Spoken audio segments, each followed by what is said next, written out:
Today, we're talking about the early warning signs of cancer through the lens of a pancreatic cancer surgeon. Just some housekeeping details as we get started. At the bottom of your screen, you'll see the Q&A function. This is how you'll ask questions of Dr. Winter. We're going to hold the Q&A until the end of the presentation, but you can type your questions in at any time.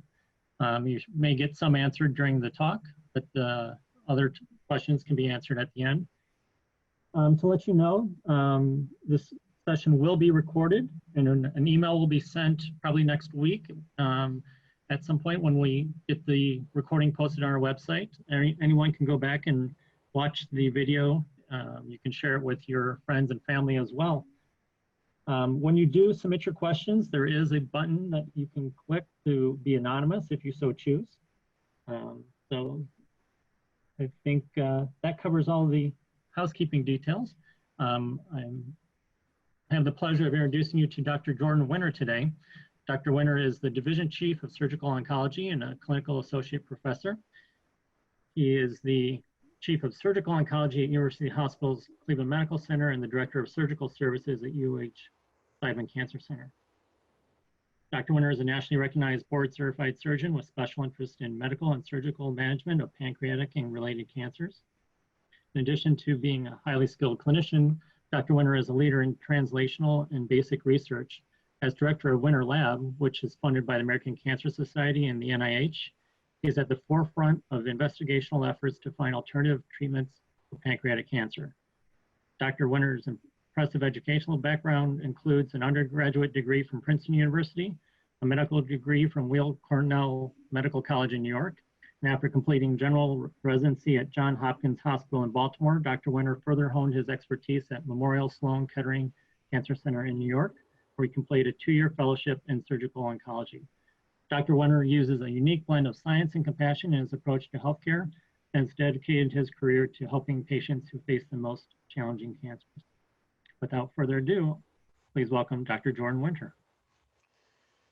Thank you, Mark, and I want to thank everybody for taking time out of their day to join us today to talk about cancer. Obviously a topic that's near and dear to my heart, and I'll try and make it an educational experience for everybody and one that's very interesting. I look forward to your questions. We're going to talk about early warning signs of cancer through my lens, and I deal mostly with pancreas cancer, but I think that a lot of what we're going to talk about is applicable to other cancer types, and we're certainly going to touch on those as well. And I want to begin by just sharing my perspective that today, more than ever, this conversation is taking on increasing importance. It's always important to detect cancer early. In fact, if you detect it before it becomes an invasive cancer, then your cure rate will be 100%. But what I see today, and my concern is in the era of COVID, that patients are not going to their doctor as quickly as they ordinarily would. There's more friction in the system at every single step. And in order to get to the destination oncologist, be it a medical oncologist or a surgical oncologist, there are numerous steps on the order of 5 to 10 steps that a patient has to go through in their journey just to get to me. And each one of those steps today, on May 20th, 2020, takes longer. And my passion and my goal is to try and shrink that time and accelerate that journey so that we can treat patients' cancers as fast as possible, because I believe that if we do, common sense would state that we can help patients live longer. So with that preamble, I want to begin with a general slide that I begin almost every single one of my talks with, because it frames the landscape of cancer. These are the most common cancers in 2020, today, in the United States, with breast number 1, lung number 2, prostate and colorectal cancer. Pancreas cancer, the disease that I focus on, is number 11 with 57,000 cases per year. And overall, there are about 1.8 million cases, new cases of cancer per year. All of us, if we haven't had cancer already, have about a 1 in 2 chance of getting a cancer in our lifetime. So without fail, we're all going to be touched with cancer in one way or another. This is a similar slide put another way, not by incidence, but actually by deaths from cancer. And you can see that pancreas shoots all the way up from 11 to number 3. Third leading cause of death. Number 1 and 2 are lung and colorectal cancer. And pancreas cancer is going to overtake colorectal cancer in the next 2 or 3 years to be the second leading cause of death. Breast is just behind, with prostate cancer and liver to follow. And liver is increasing in percentage overall of cancer-related deaths because it, like pancreas cancer, is a very serious cancer. As many of you know or have surmised based on experience, each of these cancers has its own associated biology, and they're not all equally aggressive. Even within a given cancer type, there's a large spectrum of biology. Even in pancreas cancer, there are some that are more favorable and some that are more aggressive. But certainly each organ of origin has its own phenotype or behavioral picture that we tend to associate with that cancer. This is just another general slide of cancer by age in this country. These are all cancers, and cancer is a disease of aging. It most commonly occurs in the 6th, 7th, and 8th decades of life. If we all live long enough and don't die of something else, we will all get cancer eventually. And that's because all cancer is a cell that you're born with that accumulates genetic changes over time. And once those genetic changes occur in important genes that regulate cell growth, then those cells start to grow and outcompete their neighboring cells. And it takes decades for that to happen.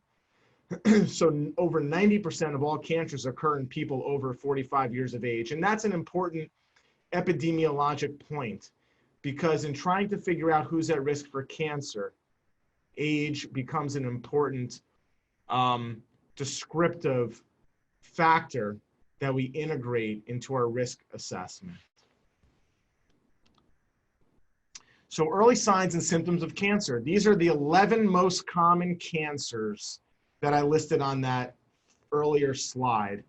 And each of them have their own set of symptoms, but there's commonalities and threads that I want you to be aware of. And I'm actually going to read these or summarize them one by one, because I think it's important to hear them. So for breast, generally it's local symptoms, unless it's very advanced. So meaning a breast lump or mass or dimpling or discoloration, discharge. For lung, related to lung symptoms, cough, chest pain, hoarseness. And then, like all cancers, fatigue, weight loss. Anorexia means loss of appetite. That's predominantly or principally when the disease is advanced. Colorectal, GI symptoms, diarrhea or constipation. Opposites can happen. Bloody stool, pain, mostly abdominal pain, weakness, weight loss. Melanoma, generally local symptoms, lesion features. So these are characteristics of a lesion that would make a doctor more concerned that it's a melanoma versus a benign mole, such as asymmetry of the lesion or growth of the lesion. It's elevated, it's discolored, grown in size. Lymph nodes in the area are enlarging. Bladder cancer, urinary symptoms, burning urination, pain with urination, blood in the urine, frequently urinating. Non-Hodgkin's lymphoma, swollen lymph nodes, abdominal pain, chest pain, fatigue, because lymphoma can occur anywhere. Night sweats and fever tend to be unique features of non-Hodgkin's lymphoma, and of course, weight loss. Kidney, similar symptoms to bladder cancer, but you can also see fevers because of infections in the kidney that happen with kidney cancer, weight loss, anorexia, blood in the urine, low back pain because the kidneys sit in the back. Uterus cancer, endometrial cancer, pain with intercourse, urinary pain, abnormal vaginal discharge, weight loss. Leukemia, so this is a blood tumor. Fever, weakness, like all advanced cancers, fatigue, bleeding, because it can affect the bone marrow. So your ability to clot, because your platelets are affected, can be exacerbated. weight loss, and large lymph nodes, and then pancreas, which we'll get to more in a second. But what you can see in this list is there are organ-specific symptoms like pain with urination or rectal bleeding, and then there's non-specific or systemic symptoms which overlap with almost every single one. Fatigue, weight loss, anorexia, just not feeling well. Important to think about. So why is it important? Why did I feel, given a choice to talk about anything to patients, why did I want to talk about early symptoms and warning signs? And the reason is because this is perhaps the most important time during the course of a cancer's lifespan or history where we can make the biggest difference. And in cancer, months do matter. I really believe that. If we can trim months off before, in terms of the amount of time before you get diagnosed and treated, I think that we can add more than months to your life, hopefully years. And so I think that this is something that is in your control. It's in patients' control. I'll tell an interesting story. I don't have a slide on this, but there was an amazing study, very underpublicized, except there were some news pieces in the lay media about 3 or 4 years ago when the study came out. Microsoft has a search engine, Bing, which maybe has 5 or 10% of all internet searches. Most of us use Google. But they did a study in collaboration with Columbia University, and they were able to diagnose pancreas cancer 90% of the time by analyzing Bing searches. I mean, that's amazing. Think about that. What do you do if you have symptoms? You get online and you start reading about those symptoms. They could apply an algorithm to that and detect pancreas cancer. And this is what we want to happen. We want to proactively encourage providers, technology, and most important, you, patients, to act on new symptoms and do what's necessary to get treated and treated earlier. I'm now going to go a little bit into science because I know that you guys will be able to understand this, and I think you'll appreciate this. I'm going to speak to you as if you're a scientist. I give this talk to medical students, these next few slides, and we're going to talk about the growth kinetics of cancer. That is the time by which cancer grows, needed for cancer to grow. So what you see on this slide is you see a CAT scan of the liver of somebody with pancreas cancer. And in the first 2 columns, you can see 2 different spots in the liver. One's bigger on the top and one's smaller on the bottom. And as you go from the left column to the middle column, there's a doubling in size from 2 centimeters to 3.5 centimeters, from 4 millimeters to 9 millimeters. And then of course, in the third column, there's relative stability, but that's when the patient had chemo for about 5 months and the chemo worked. It kept the tumor at bay. But in the first 2, there was no chemo. And you can see that the doubling time was about 2 months, about 60 days. That's the doubling time of tumors, of cancers, many times, but not all the time. It's a big range. It could be 30 days, it could be 300 days. 60 days is about right for pancreas cancer at the end of its life cycle, towards the days of when you're getting close to dying. Earlier on in the disease course, the doubling time is much slower. So the tumor gets more aggressive over time and grows faster. And the doubling time earlier in the disease course, maybe if I rewind the tape by a year or 2, it's probably not 60 days, but it might be 150 days, half a year. It's an important concept that I'm going to repeat over and over again in the next few slides to drill down this concept that months matter. We talk about cancer, I think about it in the order of months. So this is a chart of what doubling time looks like. These are based on studies in tumor growth kinetics done with complex math modeling, even studies in the laboratory looking at cell lines and cell cultures and mouse models. And this is an average growth timeline for a cancer. It starts all the way in the top row as a 10 micron cell, one cell. That's 10 to the minus 6 meters, 0.000001 meters. That's a cell. And then it doubles, and it takes 100 days to double, let's say 3 months. It's only 2 cells. And then it doubles again, takes another 100 days to be 4 cells. Well, it takes a full year to just become 128 cells. Still undetectable, still very, very small. In fact, it takes 5 years to become 1 millimeter in diameter, the size of a pencil point tip. And by that point, it's 1 million cells, 1 million, and it's doubled 20 times, 2,000 days, 5 years, 1 millimeter cubed. It cannot be seen on a CAT scan. We don't have imaging that can see, and it just weighs 1 milligram. And then it takes another 3 years to get to be 1 centimeter. Now at 1 centimeter, we can just barely see it on a CAT scan, maybe sometimes. And it's a billion cells at this point. And I'll tell you that when it gets to 1 centimeter, when you're talking about colon cancer, we can still cure you. Breast cancer, we can still cure you. Lung cancer, we can still cure you.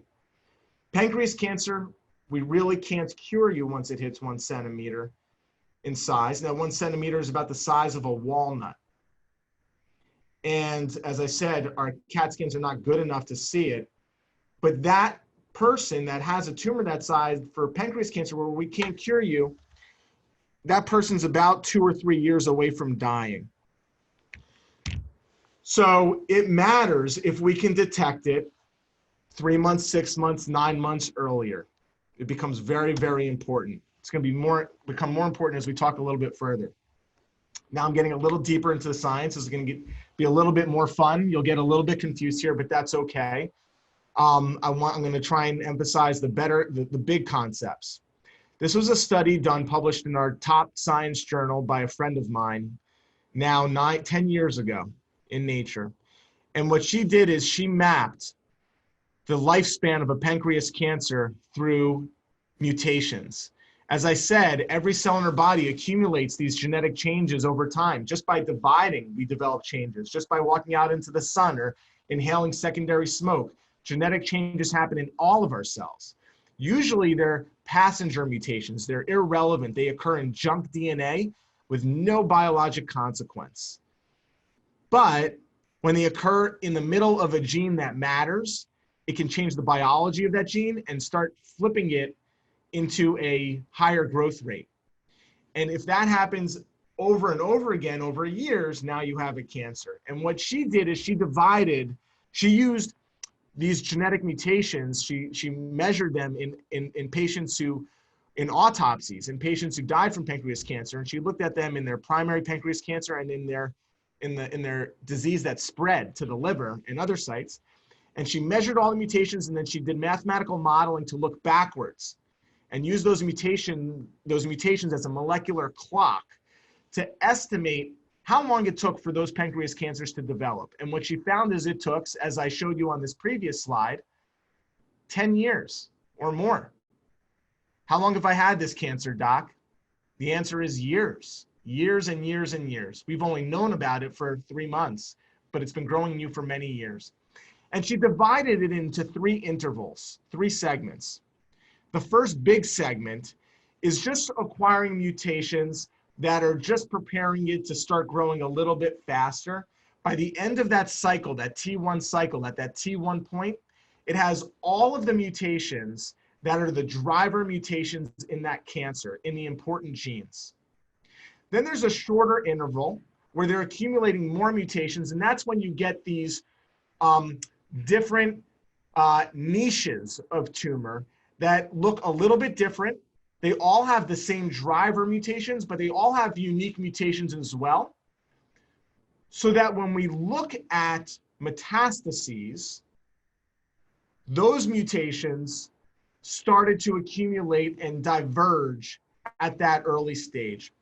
And in the third stage, Now you're starting to see some microscopic spread of those metastases. And that period lasts 2.5 years for pancreas cancer. That's really the lifespan of a patient with known pancreas cancer from the time they're diagnosed to the time they die on average. That's what that T3 interval um, covers. And what we want to do is diagnose it at that T2 stage when we can still cure a patient before those tumors actually spread. So let me put it on a timeline a little bit differently. On the bottom is just the cellular changes. It's an artist's rendition of pancreas cells turning more and more into a cancer over time in cartoon form, until all the way there's a PET scan on the right that shows dissemination in the liver. And the timeline is in years. And what I've marked is the time when a patient dies from pancreas cancer, and then we're going to work backwards through that T3 interval. There's an arrow that says when we see the patient as surgeons. And it's about 2 months after that patient first was diagnosed with pancreas cancer on CAT scan. But earlier than that, we don't have scans that are good enough to see it at a smaller stage. That X marks the spot is the date when I really want to diagnose cancer before, because that's a day before it starts to spread, and that's when we can cure pancreas cancer. But as you see on this timeline, our CAT scans aren't good enough to diagnose it at that early stage.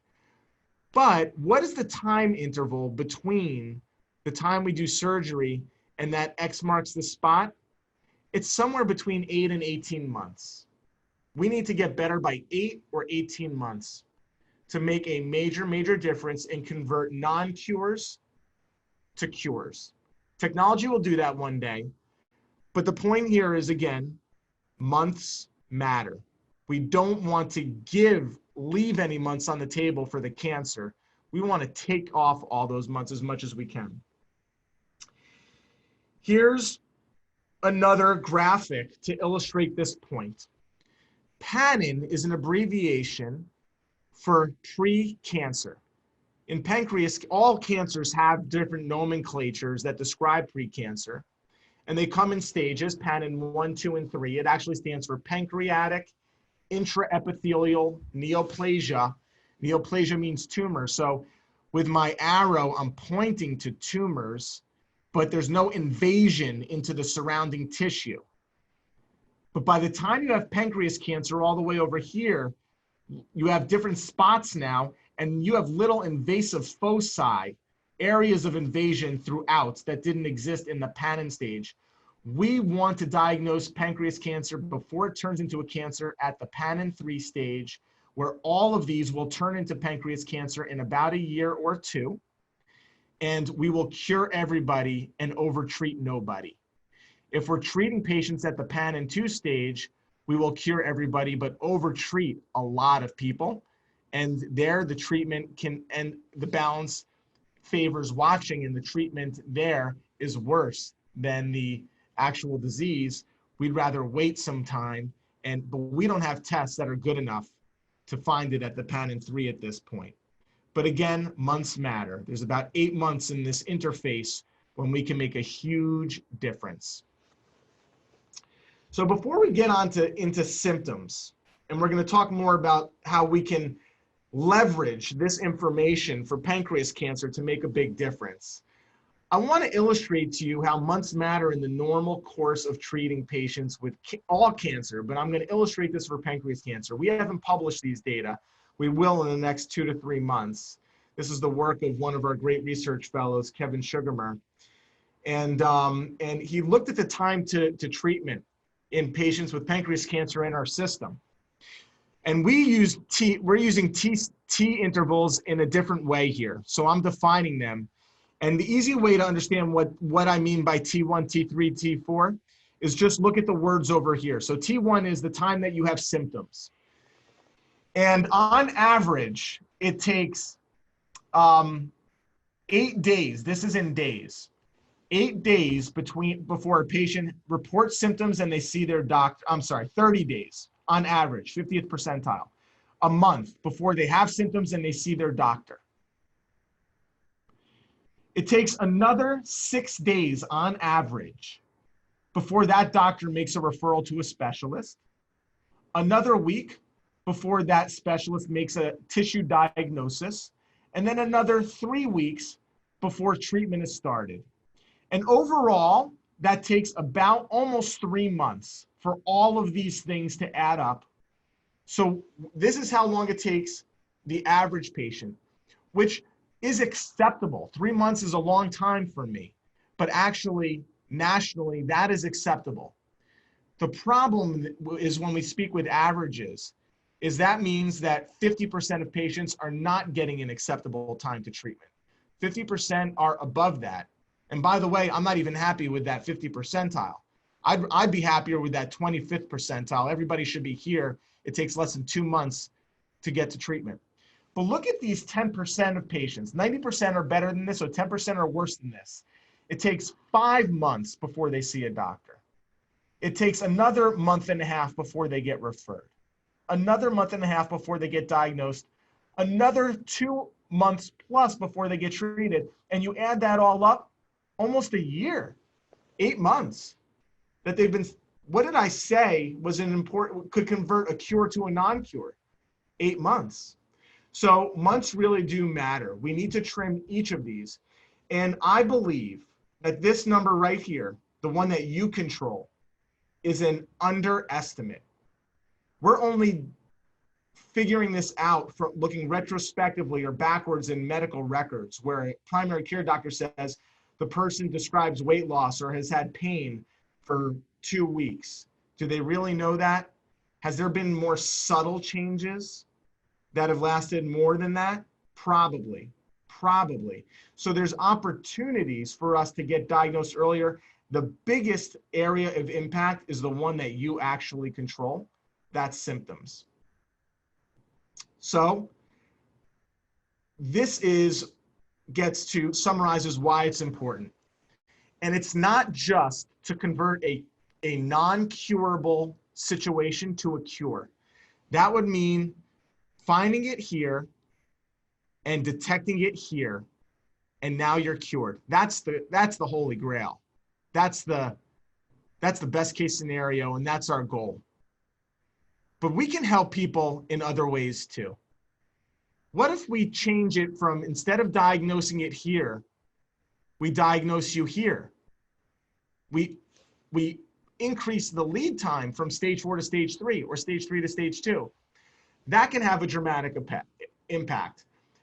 Just oncologically, because patients with stage 3 live longer than patients with stage 4. So that's a good thing. If we increase your diagnostic time by 3 months, my bet is most of the time we'll improve your survival by more than just 3 months. Just because we knew about it 3 months earlier, I wouldn't be happy. That just gives you 3 months more of anxiety. I'm only happy if we increase your diagnosis by 3 months and then improve your survival by 6 months or a year and a half. And I believe that it will have that consequence. Because chemotherapy is more effective when we treat patients here at stage 1 or stage 2 than it is when we treat patients with disease over here at stage 3 or stage 4. That is a fact, and the data support that across many cancer types, colon cancer, pancreas cancer, and many others, that the survival benefit of chemotherapy here, early stage, is better than here. And then fitness. What happens to your fitness over time as cancer progression occurs? You become less fit, and you may no longer tolerate an operation, or you may no longer tolerate our best chemotherapy, or you may no longer tolerate any chemotherapy. So you may not be able to get the treatment to help you if we wait until you've declined in performance status or fitness. So again, months matter. They can make a difference at a multiplier effect, not just by the order of magnitude in which we are capturing you earlier. I want to get a little bit more into pancreas cancer as a case example of what we're trying to do at University Hospital Seidman, and actually leading in all of these areas, I would say internationally, at the top, although other people are working on these areas too. So, and I think that these are applicable to other cancer types. So the classic symptoms for pancreas cancer are listed on the left. People turn yellow because their bile duct gets obstructed. The bile duct has green-yellow bile that runs through the head of the pancreas. And when it gets blocked, those pigments spill into the blood and deposit in your skin and your eyes. So you turn yellow. Usually a husband's wife notices this or somebody else notices this. Their eyes turn yellow. The same biology makes the skin itch, so that's pruritus. You can develop abdominal pain or back pain. Steatorrhea is greasy diarrhea because in addition to the bile duct getting blocked, the pancreas duct gets blocked. And the pancreas duct can no longer excrete digestive enzymes to digest fats in the intestine. And so that fat gets malabsorbed. It doesn't get absorbed anymore, and it gets excreted into the stool. And you see oil droplets in the toilet water.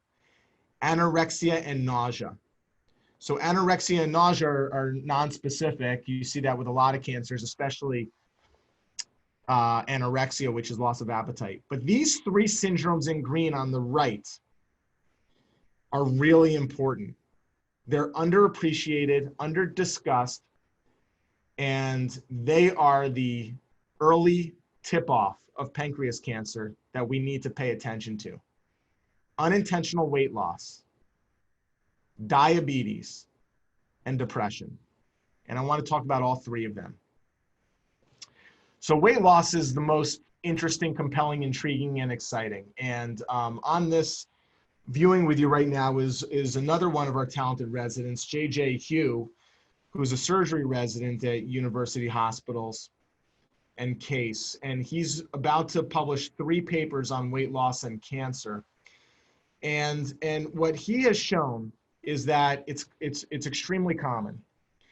And weight loss in general is a symptom of disease, not just cancer. If you look at the pie graph up top, cancer is the most common single disease driving unintentional weight loss, but other organ systems are important as well. Psychiatric, depression, infections, GI, cardiovascular, renal, liver, they all can affect weight loss, and many times we never know. But if you have weight loss and you weren't trying to lose weight, that is an indication to go to a doctor because something needs to be diagnosed, and it could be cancer. And I believe that weight loss could be our next biomarker of cancer. You hear about these billion-dollar investments in liquid biopsies, that is circulating or blood-based genetic tests to find circulating cancer cells. We should be just looking to see if weight loss can do this just as well. And that's what we're trying to do. And the beauty of weight loss as a marker is it's not just specific to pancreas cancer. You see it in every cancer: colon, prostate, lung, pancreas, gastric. It happens more commonly in gastric and pancreas, but it occurs in all of these cancer types. And when it occurs with other symptoms or signs, we're on extra alert. History of smoking. We all know that smoking it causes a risk of cancer. Nausea, cough. We're thinking of GI and lung respectively there. Any new physical exam findings, a breast mass, a rectal mass, lymph nodes, age. We talked about age being an important factor. We will all get cancer if we live long enough. Elevated white count, which we see with leukemia. Elevated alkaline phosphatase, that's a bile duct obstruction marker or a liver marker. LDH is a marker of cell turnover, which happens when cells are rapidly growing, they're also dying. They're just growing faster than they're dying. And that turnover results in a marker in the blood called lactate dehydrogenase, or LDH. Albumin is low. That's a protein. That's a marker of malnutrition. ESR is an inflammatory marker that probably all of your doctors have drawn. It's a marker of inflammation that's associated with many diseases, including cancer. And then finally, anemia, which we see with renal cancer, GI cancer. Really, any cancer can have some anemia, but certainly bleeding. This is a real patient. That is a case in point how weight loss could help us. It didn't help this person, but it could have if we were smarter. So this person presented with a 7-pound weight loss after 1 month. He didn't know this at the time, by the way. We know this because we look back in his chart. He was seeing the doctor, or she was seeing the doctor, and we could see these recordings. So lost 3% of your body weight. Now, unintentional weight loss, I didn't mention this, but I had it on a slide.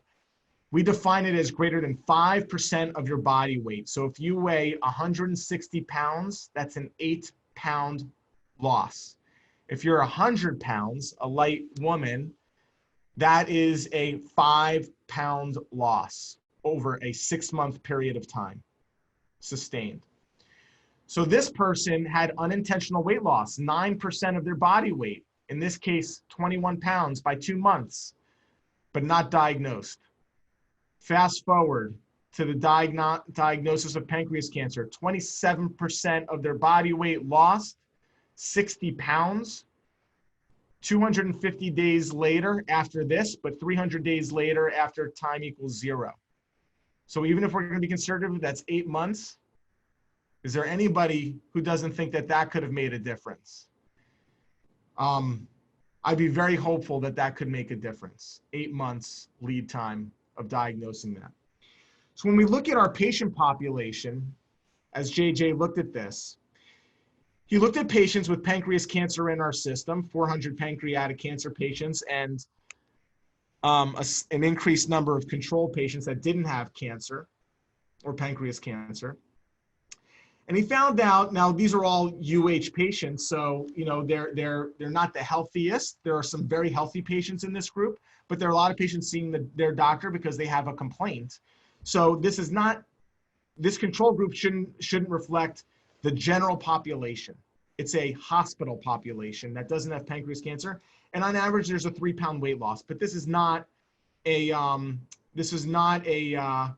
necessarily a unintentional weight loss. In fact, 11% of all people in this group had unintentional weight loss, 11%. But in the pancreas cancer cohort, it's not 50% as was previously reported based on surveys. This is the first time anybody's actually looked at raw weight data. It's 75%. 75% of all patients diagnosed with pancreas cancer had an opportunity to pick it up earlier if they were tracking their weight. And the average weight loss is 14 pounds. Equally impressive is 9% of people, almost 10% in the control group gained weight. Pancreas cancer, that never happens, virtually never. If you're gaining weight, I don't care what other symptoms you have, you don't have pancreas cancer. That's what these data tell us, except in the unbelievable exceptional case. And the median weight loss in this whole group was 8% versus just 1.6%. And the time to weight loss on average is 170 days or about 6 months. So 6 months is really when we can detect this. Watching patients somewhere in the 4 to 8 month range, we can use weight loss as a good marker. So I'm going to shift to a different study. So the slide looks the same, but totally different study. This was a clinical trial that JJ just ran in patients at a family medicine practice by the chairman of family medicine here at University Hospitals, Gautam Rao. And he enrolled 50 patients. And he gave them all a scale. And what JJ asked them to do is please weigh yourself once a week and text me your weight that week. Just weigh yourself at the same time every morning with the same amount of clothes off each week. And we did this as a feasibility study. We were not trying to detect cancer. We're not going to do that in a study with only 50 patients. We just wanted to see, can we do this? Will patients actually record their weight weekly? And this happened to be a patient population from the lowest socioeconomic zip code in the area. I think that is a surrogate marker that this is a patient population that has challenges getting compliant medical care, yet what they showed here is an unbelievable enthusiasm and compliance with this intervention, this weight tracking system, patient-directed weight tracking, using the simplest of technologies. What JJ showed is 74% of all possible responses were recorded. There were 1,300 possible responses, right? 26 weeks. This was a 6-month study, weekly for 26 weeks. Times 50 people is 1,300. 74% of them, there was a response. There was no fatigue during the course of the study. The second half of the study, the response rate was roughly the same as the first half. And you can see that half the patients actually responded 24 out of the 26 times, or gave 92% of the possible responses. The median response rate, that is, was 92%. So this is something that we can do. We proved that we can do it. And also, it was sensitive enough to detect weight changes. So what you can see here is 56%, half the patients had stability of weight, which is what we would expect. 12% actually had weight loss, and 20% had weight gain. So we were actually able to detect weight loss in several patients. And in 2 of the cases, it was unintentional. And those patients are currently being evaluated by Dr. Rao for an underlying problem. We'll see if it's a malignancy. So where do we want to take this? We want to do a big early detection cancer trial. This is really exciting. And we're writing in a big NIH grant in the next couple of months with one of our collaborators and epidemiologists, Sarah Mark, at the Case Comprehensive Cancer Center, where we want to enroll 10,000 people. That's our audacious goal. Most studies have 50 patients, 100 patients. A famous chemotherapy trial published in the New England Journal would have 600 patients. We think we can enroll 10,000 patients. And we'll check weights every week for 2 years. And back of the envelope, unintentional weight loss, as I showed you, is common, right? Unintentional weight loss is 11% per 6 months, in this 11% per year in this study. In the general population, the non-UH doctor-going population, it's probably about 5% per year. So when you do that back of the envelope math, and a fifth of those are for cancer, are due to cancer, we expect to detect 200 malignancies earlier than we would have just by tracking weight. And JJ and I had a very exciting call yesterday with one of the chief project managers at Fitbit, because they have a smart scale. And wouldn't it be great if we can give everybody a smart scale and all they have to do is step on it, and it'll automatically upload to their phone and to our central repository, and we can build in algorithms and flags to notify patients when they've lost greater than 5%. But where's the future? Let's say we demonstrate this. What do we ultimately want to accomplish? Let's convert from an old bathroom scale and put sensors in people's sneakers or the soles of their shoes, so they don't ever have to think about weighing themselves. We're automatically, continuously weighing them and detecting cancer. That's a dream. I want to talk a little bit about diabetes as another important syndrome for pancreas cancer. Diabetes is specific to pancreas cancer because the pancreas is the master control of insulin regulation and diabetic control. And many times when you have a cancer, there's a myth out there that diabetes causes pancreas cancer. I don't believe that's true. Instead, diabetes is an early warning sign of pancreas cancer because the cancer forms, wreaks havoc on the gland, and the gland starts functioning worse, and patients develop diabetes as a result. And we think it occurs in about 1/3 of patients. And we can use that as a warning sign. And we actually are just about to publish a study. We've written it, and the resident who's revised it is waiting for me to bless it, and then we'll submit it back to the journal, and it will be published in the next month or two, comparing patients who have conventional diabetes, that's type 2 diabetes, and adults who present with pancreas cancer associated diabetes, which is type 3, and they actually look different.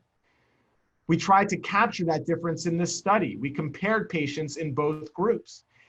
And so if you have a 60-year-old that presents, this happened to be a large minority-based patient practice. So not fair to say, this just is the data that we report because it was our study. They tended to be a little bit younger. Type 2 diabetes is associated with a metabolic syndrome. So the non-cancer associated group were more obese. Their kidney function was a little bit worse because of longstanding diabetes has an impact on kidney function. They had normal liver tests. They didn't have any of those other associated symptoms with pancreas cancer that I talked about. These guys right here on the left, jaundice and pruritus, etc. They had a very high long-term glucose level, and they rarely used insulin. They were using oral drugs to manage their diabetes. Whereas patients with pancreas cancer-associated diabetes in this group were more frequently white, they were older, they were leaner, not obese.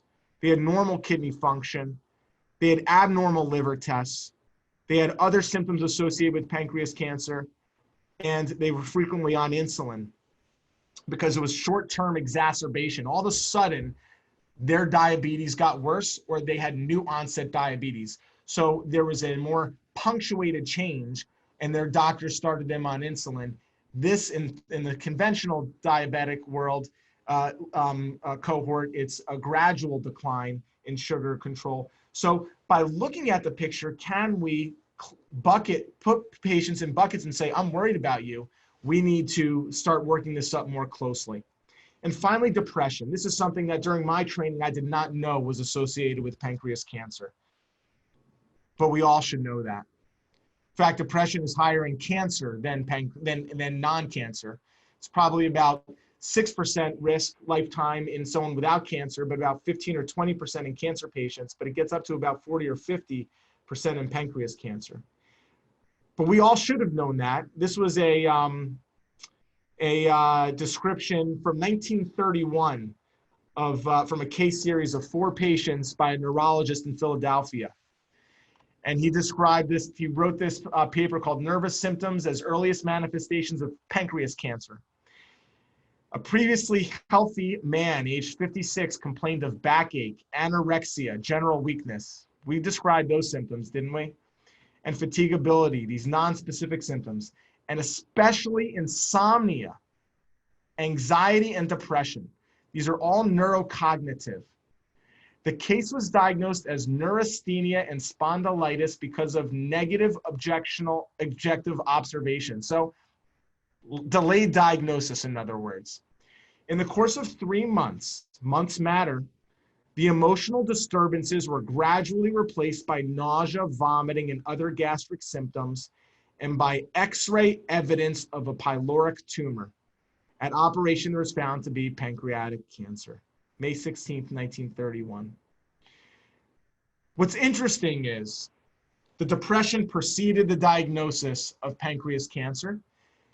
It's true, if you have pancreas cancer and you find out about that diagnosis, that's depression. That's depressing. But what study after study show is that depression, in half the cases of pancreas cancer-associated depression, comes before the diagnosis or awareness of pancreas cancer. So these are not psychosocial related to a new concern with a new diagnosis. They were syndromic and related to the biology of the tumor, we think. And these are 6 studies, all but one show that the 50% of the depression cases occurred before the diagnosis of pancreas cancer within that year. So you have weight loss, diabetes, depression, all happening within a year. Doctors need to be better about knowing this, and patients need to be better. So this was an op-ed or medical published in the science section of the New York Times 2 years ago, and I'm going to read it. Seeing the forest for the trees, right? Medical doctors, like cardiologists or gastroenterologists, are often ill-equipped to recognize and treat emotional symptoms related to a physical ailment. But psychiatrists may not consider the possibility that a patient with symptoms like palpitations, fatigue, or dizziness really has a physical ailment. There's overlap and crosstalk between these symptoms and these pathologies. So the writer writes, depression can be an early sign of an underlying medical condition yet not recognized. Among conditions in which this has occurred are thyroid disease, heart attack, cancer of the lung and pancreas, and the adrenal disorder Cushing's disease. Very important take home. And what we believe in our lab, one of the many things we're studying is that there's a biologic basis, and this is a complex pathway. All starts with an amino acid tryptophan, which is in turkey. That's why everyone falls asleep at turkey, because you get a lot of melatonin. What I didn't write here is serotonin turns to melatonin. But tryptophan can go one of two directions, towards serotonin and melatonin on the top, or towards these chemicals on the bottom. And in cancer, these enzymes, IDO, are elevated to shunt tryptophan this way and cause pro-depressive symptoms. What we want to do ultimately is prove this in cells and in mice, and that's what we're doing in the lab, because we have drugs that can block this. And maybe we can improve cancer, pancreas cancer-associated depression by redirecting the pathway towards serotonin and melatonin. So in conclusion, as I wrap up here, there are opportunities to accelerate time to treatment and improve outcomes. Months matter. Months matter. Attention to early symptoms is very, very important. So this is my advice to you. If you have a new symptom, get seen. Get seen now.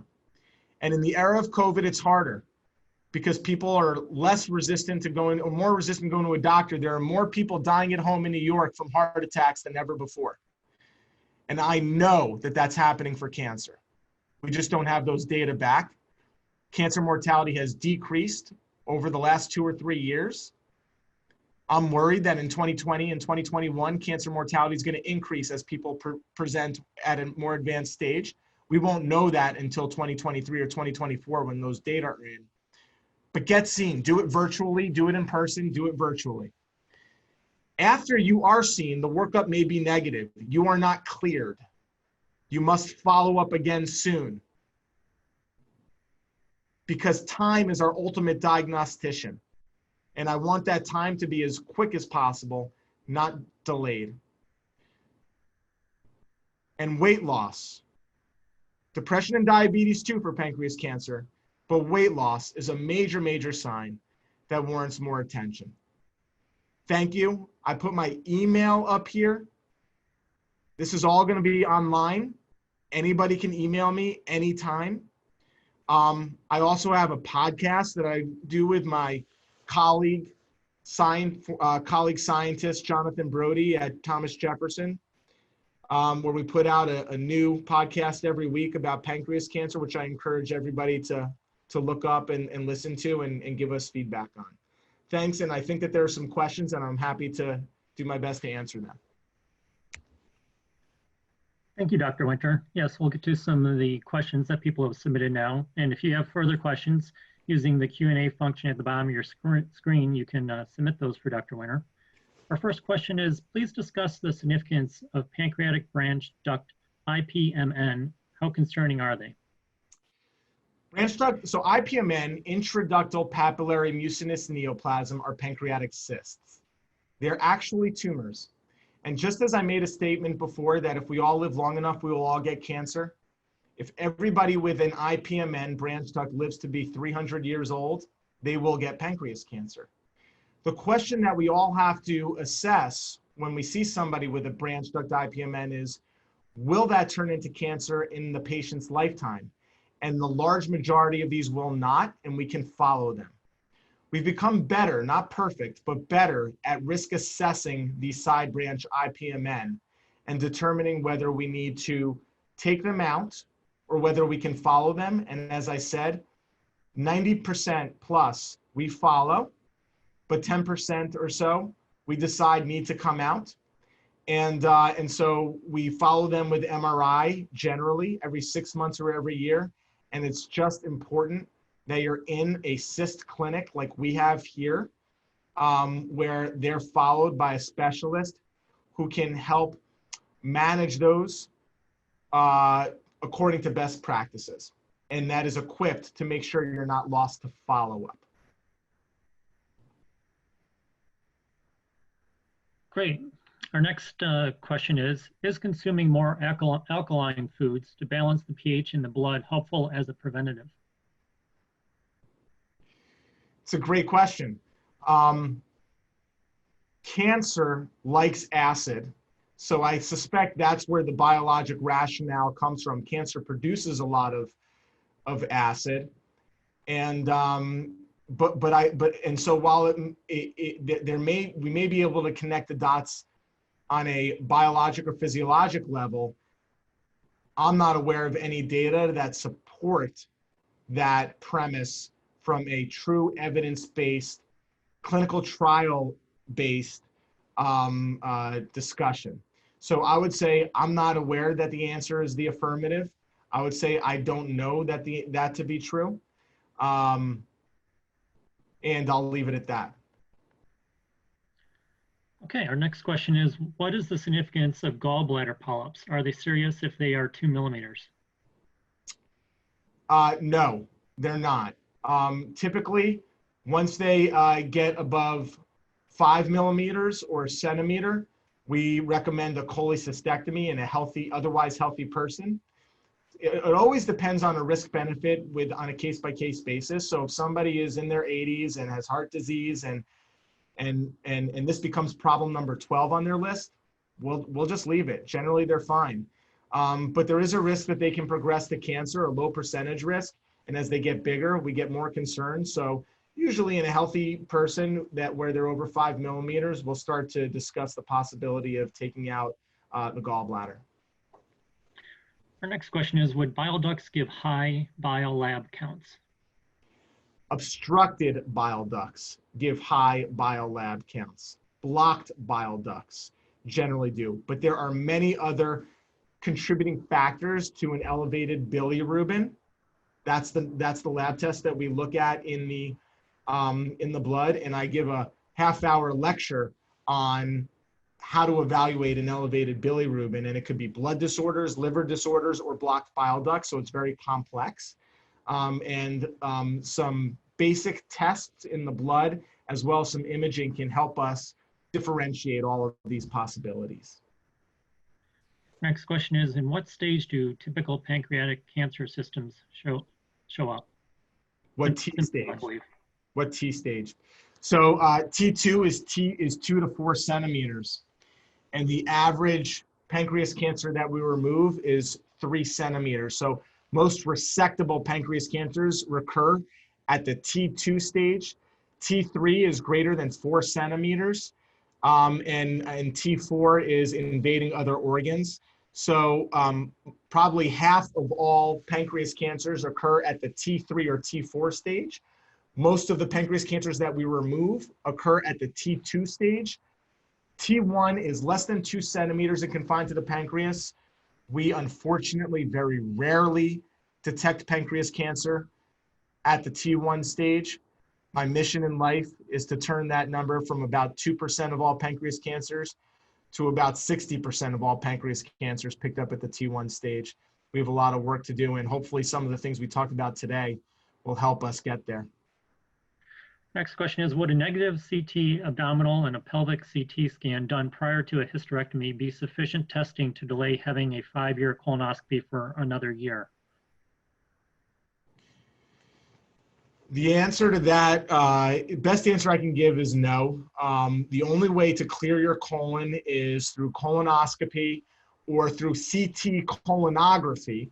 So if it was a specifically protocoled CT scan, but it sounds like it was not done to clear your colon, rather it was done prior to hysterectomy for staging. So you have not had a proper colon surveillance evaluation.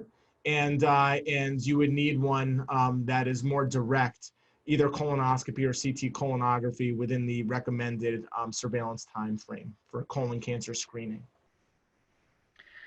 Next question is, have you or do you know of any studies on whether being a vegan without using any oils, fats, reduces the risk of cancers?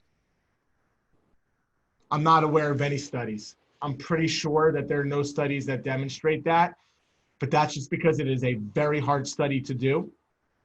I would not be surprised if we effectively did that study, if we showed a small survival or prevention improvement.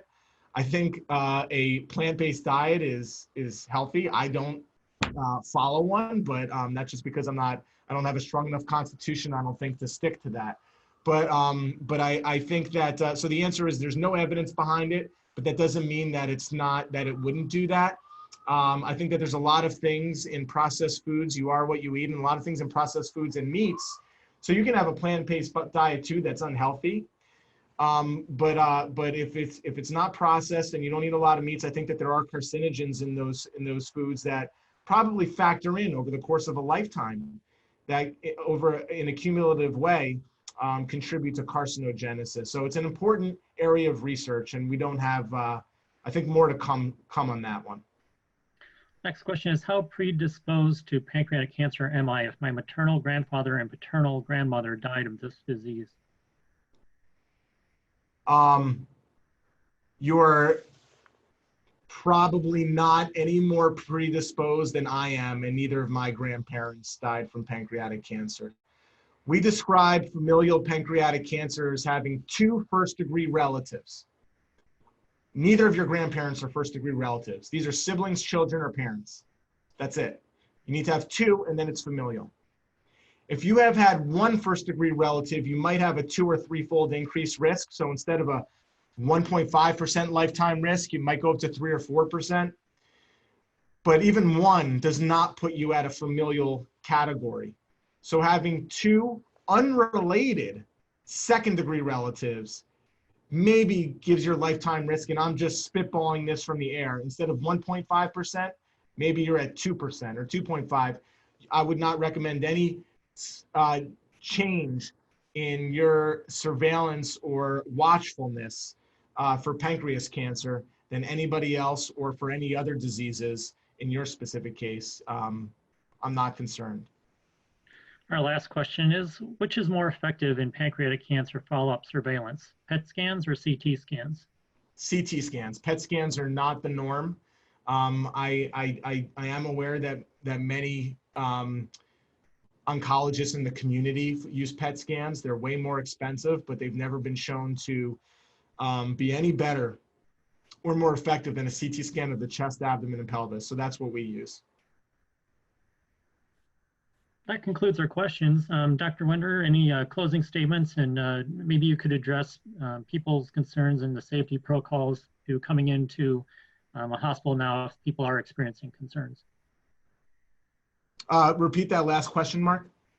If you could explain the safety protocols in place for people who may be concerned about coming into a hospital or doctor's office, versus delaying care.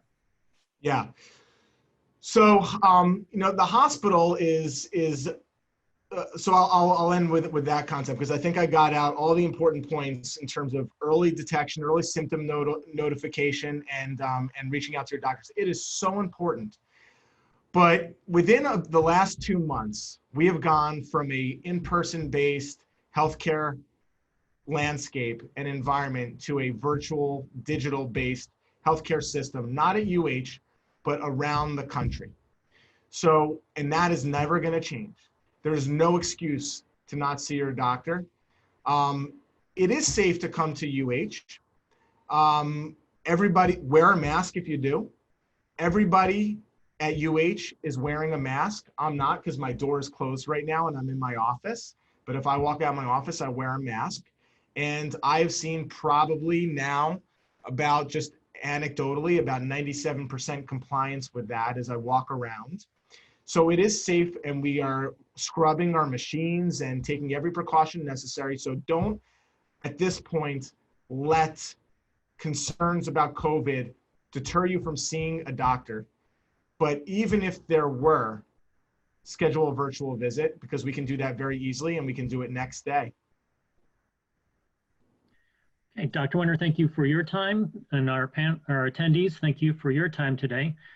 You will be receiving an email again next week with a link to this presentation and Dr. Winter's contact information if you'd like to schedule an appointment with him.